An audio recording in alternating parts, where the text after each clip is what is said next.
You see, there's a fundamental difference between being busy and being productive. Busy people are like hamsters on a wheel, lots of activity, lots of motion, but no real progress. Productive people understand the value of their time, and they guard it like the treasure it is. Now, I'm not here to tell you what to do with your life. That's your business. But I am here to suggest that if you want different results, you need different actions. And maybe, just maybe, you need to stop investing your precious time in activities that aren't serving your highest goals and deepest values. So let's begin. Let's talk about the things you need to stop wasting your time on. First, stop wasting time worrying about things you cannot control. This is a big one, and I've been guilty of it myself. We spend hours, days, sometimes even years worrying about things that are completely outside our sphere of influence. The economy, the weather, other people's opinions, politics. Now, I'm not saying these things aren't important or that they don't affect us. Of course they do, but worrying about them doesn't change them. Here's what I've learned: worry is like a rocking chair. It gives you something to do, but it doesn't get you anywhere. Instead of worrying about what you can't control, focus on what you can control. Your actions, your responses, your attitude, your work ethic, your personal philosophy. I remember talking to a farmer once during a terrible drought. I asked him, "What do you do during a drought?" His answer was profound in its simplicity. He said, "I farm anyway." He couldn't control the weather, but he could control his response to it. That's wisdom, folks. You see, successful people don't have fewer problems than unsuccessful people. They just have a different approach to problems. They understand the futility of wasting emotional and mental energy on things beyond their control. So here's my challenge to you. Every time you catch yourself worrying, ask this simple question: is this something I can control? If the answer is no, then let it go. If the answer is yes, then stop worrying and start working. Turn your worry into action. The second thing you need to stop wasting time on is trying to please everyone. This is a trap that will drain your energy, dilute your purpose, and ultimately lead to frustration and resentment. You know, it took me a long time to learn this lesson. I wanted everyone to like me, to approve of me, to think well of me. And there's nothing inherently wrong with wanting to be liked. We're social creatures. But when the desire to please others becomes your primary motivation, you've surrendered control of your life to the opinions and preferences of other people. Here's the reality: no matter what you do, no matter how kind or generous or thoughtful you are, some people won't like you. Some will criticize you. Some will misunderstand you. That's just part of the human experience. I once had a mentor tell me, "Jim, you could be the juiciest, sweetest peach in the world, and there will still be people who don't like peaches." That always stuck with me. Instead of trying to please everyone, focus on being true to your values and principles. Focus on contributing value.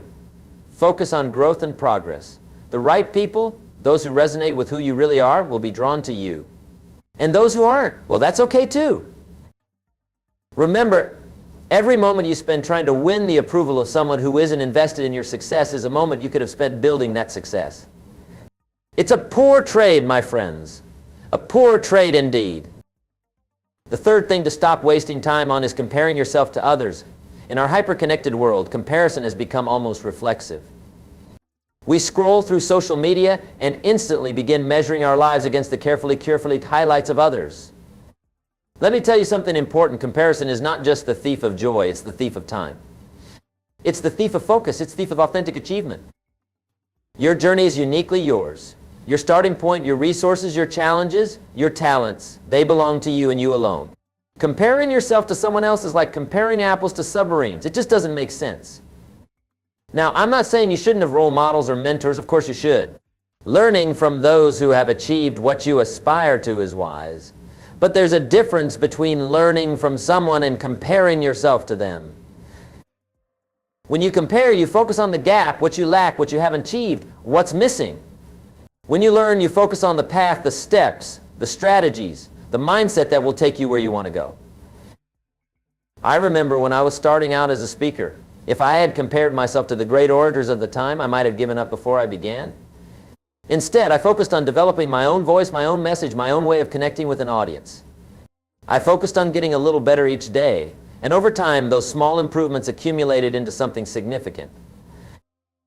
So stop comparing your chapter 1 to someone else's chapter 20. Focus on writing your own story one page at a time. That's how greatness emerges. The fourth thing you must stop wasting time on is dwelling on past mistakes. This is one of the most insidious time wasters because it masquerades as reflection or learning, but it's really just a form of self-punishment. We all make mistakes. We all have failures. We all do things we later regret. That's part of being human. The question is not whether you'll make mistakes, you will, but how long you'll allow those mistakes to hold you hostage. Learn from your mistakes? Absolutely. Extract the wisdom from your failures? Of course. But then move on. The past cannot be changed, no matter how much time you spend revisiting it. I often tell the story of two arrows. When something negative happens, that's the first arrow. It causes pain, disappointment, perhaps even shame. But the second arrow is the one we shoot at ourselves, the rumination, the self-criticism, the endless replay of what went wrong. The first arrow is often unavoidable, but the second one is optional. You see, successful people aren't those who never fail. They're those who fail, learn, adjust, and try again with new wisdom. They don't waste precious time and energy dragging the weight of past mistakes into their present and future. So here's my advice. Acknowledge your mistakes. Learn from them. Make amends where necessary. And then redirect your focus to what's ahead. The windshield is bigger than the rearview mirror for a reason. The fifth thing to stop wasting time on is waiting for the perfect time to start. This is procrastination dressed up in a suit of rationality. I'll start my business when the economy improves. I'll write my book when I have more time. I'll get in shape after the holidays. Sound familiar? Let me tell you something, there is no perfect time. There never has been, and there never will be. Life is messy, circumstances are imperfect, challenges are constant. The perfect time is a myth, a comfortable fiction we tell ourselves to avoid the discomfort of action, the risk of failure, the demands of growth. I started my career during difficult economic times. I began speaking when I was terrified of public speaking. I started writing when I doubted my abilities as a writer. Looking back, I can see that what mattered wasn't the timing, it was the starting. You see, we often overestimate what we can do in a day, but we drastically underestimate what we can achieve in a year, 5 years, a decade of consistent action. The magic isn't in the timing, it's in the beginning and the continuing. So stop waiting for perfect conditions. They don't exist. Start where you are, with what you have. Take that first imperfect step, then another, then another. Before long, you'll look back and be amazed at how far you've come. The sixth thing you must stop wasting time on is mindless consumption. We live in an age of unprecedented information and entertainment. News, social media, television, streaming services, podcasts, websites, the options for consumption are endless. And there's nothing inherently wrong with any of these things. The problem arises when consumption becomes our default mode, when we spend hours scrolling, watching, listening, but never creating, building, or contributing. You know, I've observed something interesting over the years. The most successful people I know are creators more than they are consumers. They write more than they read. They speak more than they listen. They build more than they buy. Now, I'm not suggesting that you shouldn't read or listen or learn. Of course you should, but there needs to be a balance. Ask yourself, am I consuming this information to grow, to learn, to become more effective? Or am I consuming it to distract myself, to pass time, to avoid doing the harder work of creation and contribution? I suggest you audit your time for 1 week, keep track of how many hours you spend consuming versus creating. The results might surprise you, and they might explain why you're not making the progress you desire. Remember, every minute spent in passive consumption is a minute not spent creating your future. Choose wisely. The seventh thing to stop wasting time on is saying yes to things that don't align with your priorities. This is about understanding the power of a strategic no. Many of us were raised to be helpful, to be accommodating, to say yes when asked. That's not bad in itself. Generosity and service are virtues. But when we say yes indiscriminately to every request, every invitation, every opportunity, we dilute our effectiveness and sacrifice our most important goals on the altar of other people's priorities. Every time you say yes to something, you're saying no to something else. That's just the mathematics of time. If you say yes to that committee that doesn't really interest you, you're saying no to an evening with your family. If you say yes to that project that doesn't utilize your core strengths, you're saying no to one that does. I'm not suggesting you become selfish or unhelpful, but I am suggesting that you become intentional about your yeses and nos. Before you commit to something, ask yourself, does this align with my core values and priorities? Does this move me closer to my most important goals? Is this the highest and best use of my time? If the answer is no, then have the courage to say no, even if it's uncomfortable, even if people are disappointed, even if there's pressure to conform.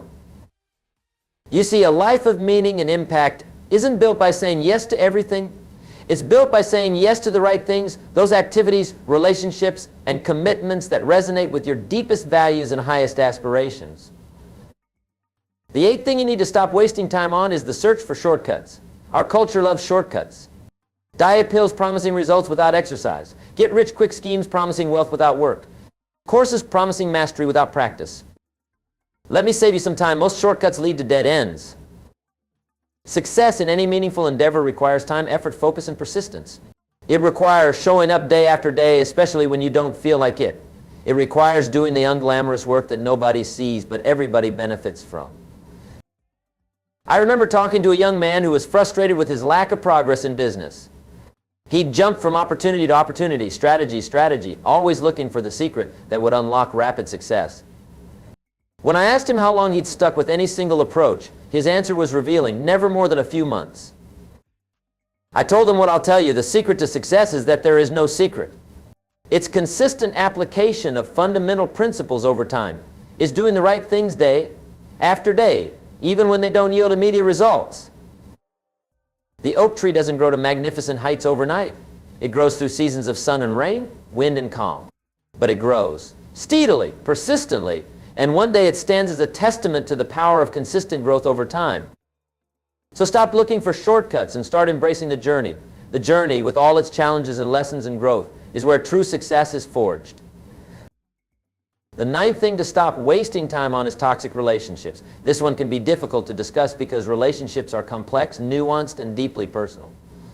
But the truth remains, some relationships drain more energy than they give. Some connections take more than they contribute. I'm not talking about relationships that are merely challenging or that require work and compromise. All meaningful relationships require those things. I'm talking about relationships characterized by consistent negativity, disrespect, manipulation, or drama. These relationships don't just waste your time, they waste your emotional energy, your mental focus, your creative capacity. They dim your light, they diminish your potential. You've heard the saying that you're the average of the 5 people you spend the most time with. There's profound truth in that. The people around you influence your thinking, your beliefs, your standards, your ambitions. Choose them wisely. Sometimes this means having difficult conversations. Sometimes it means establishing clearer boundaries. And yes, sometimes it means letting go of relationships that no longer serve your growth or well-being. This isn't about being callous or disloyal. It's about recognizing that your time and energy are finite resources that must be invested, not squandered. It's about understanding that you cannot be your best for the people who matter most if you're constantly depleted by those who matter least. So take inventory of your relationships. Nurture those that inspire, support, and challenge you in healthy ways. And begin the process of distancing yourself from those that consistently diminish or deplete you. The 10th area where we waste tremendous time is multitasking. Now, many people wear their ability to multitask a badge of honor. I'm a great multitasker, they'll say proudly. But here's what the research actually tells us. True multitasking, doing 2 cognitive tasks simultaneously, is a myth. What we call multitasking is actually task switching, rapidly moving our attention from one thing to another. And each switch comes with a cost, a degradation in quality, an increase in errors, a loss of deep focus. I've watched people try to have important conversations while checking email, writing reports while watching television, listening to educational content while scrolling social media. The result is always the same. Everything gets done, but nothing gets done well. You see, excellence requires focus. It requires giving your full attention to the task at hand. When you divide your attention, you divide your effectiveness. I remember visiting a craftsman's workshop many years ago. His pieces were renowned for their beauty and detail. When I asked him the secret to his work, his answer was simple: one thing at a time, as well as I can do it. That's wisdom, my friends. One thing at a time, as well as you can do it. Not 5 things at once, none of them done with excellence. So stop the multitasking madness. Instead, practice what some call monotasking, giving your complete attention to one important task before moving to the next. You'll not only produce better results, you'll actually save time in the long run. The 11th time waster I want to address is perfectionism. Now, pursuing excellence is admirable. Striving to do your best work is commendable, but perfectionism is something altogether different. Perfectionism isn't about excellence, it's about fear. Fear of criticism, fear of failure, fear of not measuring up. And it's one of the most insidious time wasters there is. The perfectionist spends hours tweaking, adjusting, and revising, long past the point of meaningful improvement.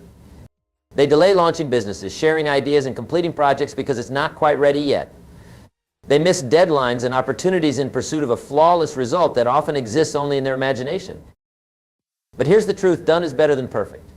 Progress is better than perfection. Learning from real-world feedback is better than endless theorizing and adjusting in isolation. I'm reminded of a conversation I had with a successful publisher. When I asked him the secret to his company's prolific output, he said, "We don't publish perfect books. We publish finished books." There's profound wisdom in that distinction. So if perfectionism is holding you hostage, remember this: the perfect moment won't arrive. The perfect version doesn't exist. Excellence comes not from endless refinement, but from consistent action, feedback, and improvement over time. Release your work into the world. Learn from the response. Improve. Repeat. That's how real progress happens. The 12th thing you must stop wasting time on is reinventing the wheel. So many of us insist on learning everything the hard way, on figuring everything out from scratch. There's a kind of stubborn pride in it. I did it my way. But here's what I've learned: success leaves clues. Whatever you're trying to achieve, someone has likely done it before. Whatever problem you're trying to solve, someone has likely solved it before. Whatever skill you're trying to develop, someone has likely mastered it before. Why not learn from them? Why not stand on their shoulders? Why not benefit from their trials and errors, insights and discoveries? This doesn't mean blindly copying others or following formulas without thought. It means studying success, extracting principles, and adapting strategies to your unique circumstances and goals. When I was building my speaking career, I studied great speakers. I read their books. I attended their presentations when I could. I analyzed what worked and why. Did this make me less original? Less authentic? Not at all. It made me more effective. It shortened my learning curve. It helped me avoid pitfalls that others had already discovered. So stop trying to figure everything out on your own. Seek out mentors, in person when possible, through books and courses when not. Join masterminds or communities of practice where wisdom is shared. Study those who have achieved what you aspire to achieve. Your pride might take a temporary hit, but your progress will accelerate dramatically. The 13th thing to stop wasting time on is allowing interruptions to fragment your day. In our hyper-connected world, interruptions aren't just common, they're constant. Emails, texts, calls, notifications, colleagues dropping by. The average person can barely work for 3 minutes before being interrupted. And each interruption comes with a cost. Studies show that it takes an average of 23 minutes to fully regain your focus after an interruption. Think about that. If you're interrupted just 10 times in a workday, a conservative estimate for most, that's nearly 4 hours of recovery time. The most productive people I know aren't necessarily the most talented or the most intelligent. They're those who have learned to protect their time and attention from unnecessary interruptions. They've created systems and boundaries that allow for deep, focused work. This might mean turning off notifications during certain hours. It might mean establishing do not disturb periods with colleagues or family members. It might mean batching similar tasks like checking email or returning calls rather than allowing them to interrupt your flow throughout the day. I remember visiting the office of a highly successful CEO who had an unusual practice.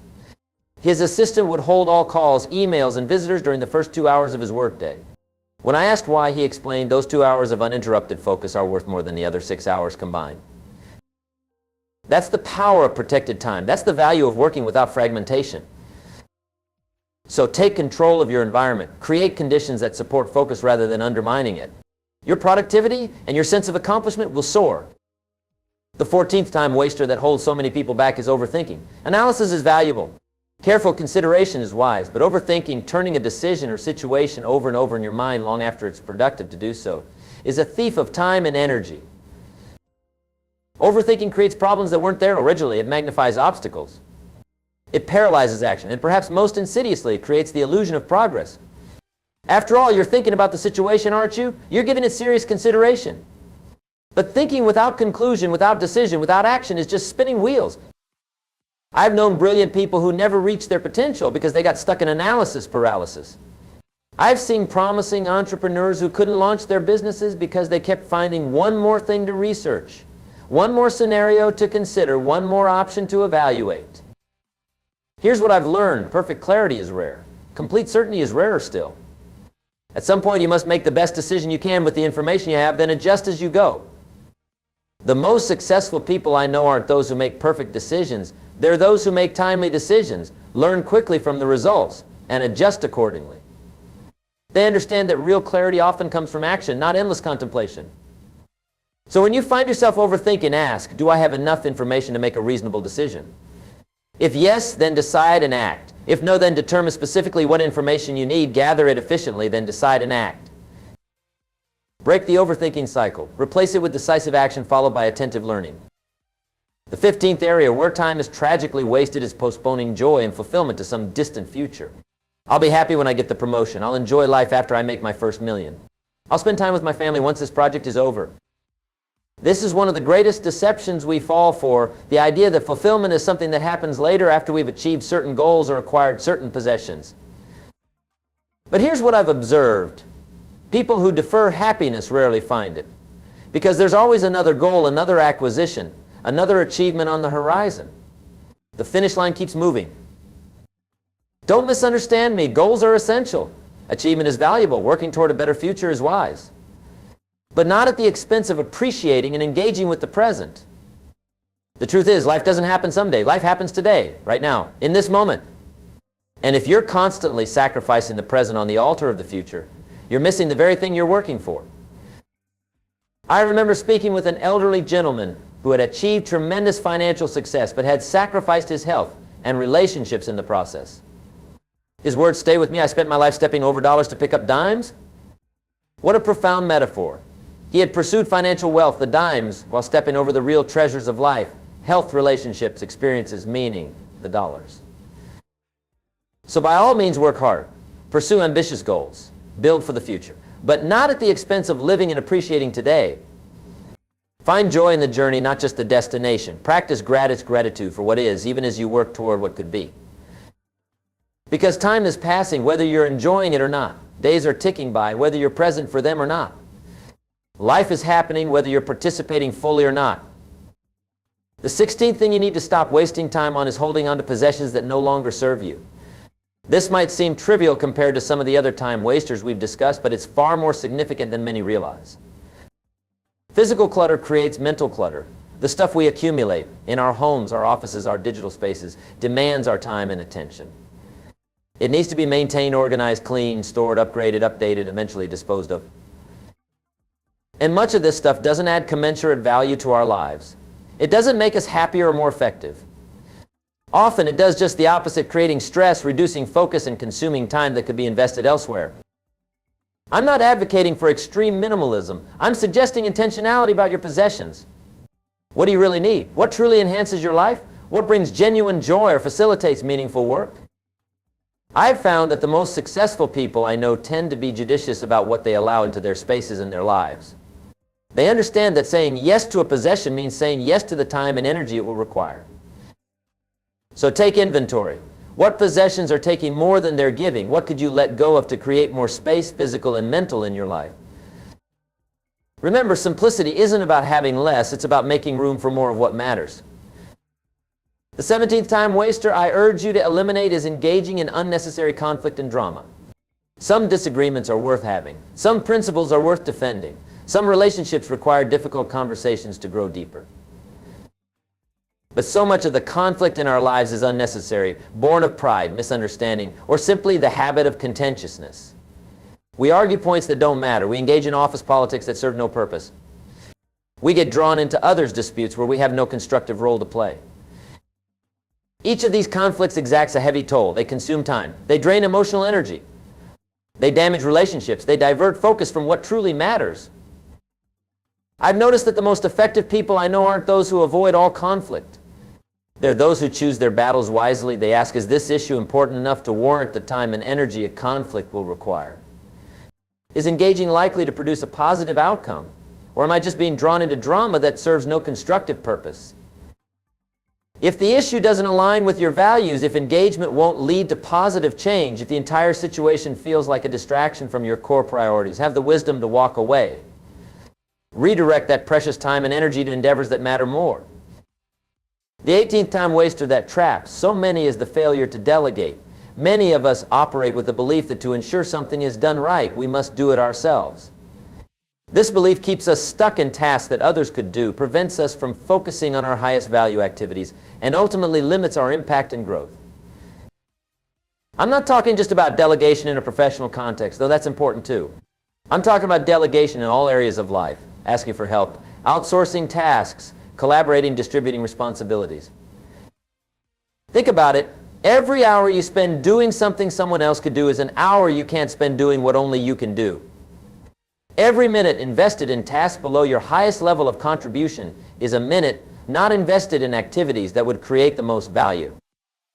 I remember consulting with a business owner who was working 70-hour weeks but still struggling to grow his company. When we analyzed his time, we discovered he was spending nearly 30 hours on tasks that could easily be delegated to others. By shifting those tasks to team members and focusing his time on strategic growth activities, he doubled his company's revenue within a year while working fewer hours. The principle applies beyond business. Maybe you're a parent trying to do everything for your children instead of teaching them age-appropriate responsibilities. Maybe you're a community volunteer trying to handle every aspect of a project instead of building a team. Maybe you're a spouse trying to manage all household tasks instead of sharing them equitably.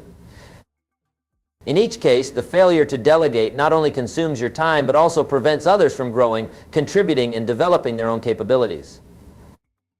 So ask yourself, what am I doing regularly that someone else could do? What tasks am I holding on to out of habit, control, or the mistaken belief that no one else can do them adequately? What would be possible if I focused my time on my highest and best activities? The 19th thing to stop wasting time on is pursuing goals that belong to someone else. This is subtle but profound. Many of us are living according to other people's definitions of success, pursuing careers our parents wanted for us, chasing lifestyles our peers value, setting goals based on social expectations rather than personal values. The result is that we invest enormous time and energy climbing ladders that, when we reach the top, we discover we're leaning against the wrong wall. We achieve success only to find it hollow, unfulfilling, disconnected from what truly matters to us. I've met doctors who wanted to be artists, lawyers who wanted to be teachers, executives who wanted simpler lives focused on family and community. They were successful by external standards, but unfulfilled by internal ones. They had spent years, sometimes decades, pursuing paths that weren't aligned with their authentic values and desires. There's a special kind of tragedy in reaching the end of your life and realizing you lived someone else's version of it. Don't let that be your story. Take the time to clarify what success means to you, what brings you joy, what engages your talents, what creates meaning in your life, what legacy do you want to leave. Then align your goals and your daily activities with those discoveries. This isn't about selfishness or narcissism, it's about authenticity and stewardship. You have unique gifts, perspectives, and passions. The world needs you to develop and express them, not to live as a pale imitation of someone else. The 20th and final thing I urge you to stop wasting time on is postponing your personal growth. Many of us operate with the belief that we'll focus on our development someday, when we have more time, when things settle down, when the kids are grown, when we're financially secure, when retirement comes. But here's what I've learned. If personal growth isn't a priority now, it won't magically become one later.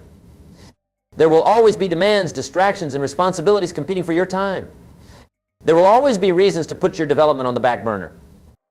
The most successful people I know make personal growth a non-negotiable part of their lives, regardless of circumstances.